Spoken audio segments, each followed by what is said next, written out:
झांसी के सागर गेट पानी की टंकी के पास रहने वाली भूमि पांचाल, गौरी शंकर पांचाल और गायत्री पांचाल की पुत्री 7 मार्च को अपने जीवन के नए अध्याय की दहलीज पर कदम रखने जा रही है।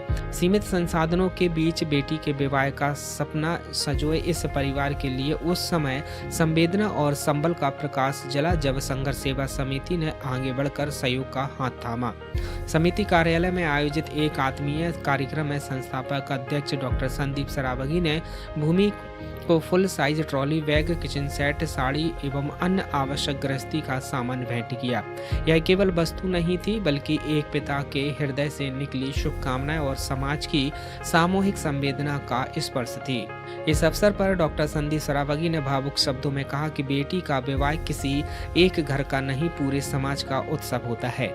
जब किसी पिता की आंखों में जिम्मेदारियों की नमी दिखती है तो समाज का कर्तव्य बनता है कि वह उसका हाथ थामे। संघर्ष सेवा समिति का संकल्प है कि कोई भी बेटी अभाव के कारण अपने सपनों से वंचित ना रहे। धन्यवाद करना चाहते हैं आपका। क्या नाम है आपका? भूमि। कहाँ से आई हैं आप? सागर गेट पानी की टंकी। संघर्ष सेवा समिति से आप विदा हो रही हैं, क्या कहना चाहेंगे? भैया का बहुत बहुत धन्यवाद, उन्होंने हमारा बहुत सहयोग किया, उनका आशीर्वाद हमेशा बना रहे। हमारी एक बेटी भूमि पांचाल, पिता का नाम गौरी शंकर पांचाल जो मजदूरी के काम करते हैं, माँ का नाम गायत्री पांचाल। सबके दुख का विषय ये है कि परिवार की हालत ठीक नहीं है और माँ हमारी, आपकी बिटिया की जो माँ है ये बगल में है, आप दिव्यांग हैं और इस बेटी को अपन लोग अपने संघर्ष सेवा समिति में बेटी की तरह विदा कर रहे हैं।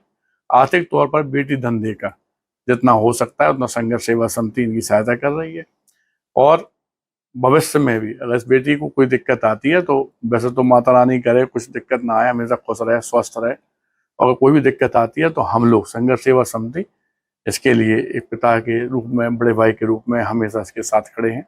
और दोबारा यह आह्वान झांसी की जनता से करना चाहते हैं कि वास्तव में आपकी निगाह में भी कोई भी बेटी जिसके परिवार में बहुत ज़्यादा आर्थिक दिक्कत हो, परेशानी हो, पढ़ाई लिखाई में दिक्कत हो, खेल कूद में दिक्कत हो, या ऐसा कोई भी काम जब आपको लगे कि एक भाई की पिता की जरूरत है, तब हम संघर्ष सेवा समिति में इसी काम के लिए, इन लोगों की बेटी के लिए, इनके परिवार के रूप में हमेशा इनके साथ खड़े हैं और जब तक जिंदा है तब तक यह बेटी का जो हम लोगों को सौभाग्य मिलता है माता की कृपा से, इसको निभाते रहेंगे और जब तक जिंदा है तब तक यह सेवा कार्य करते रहेंगे।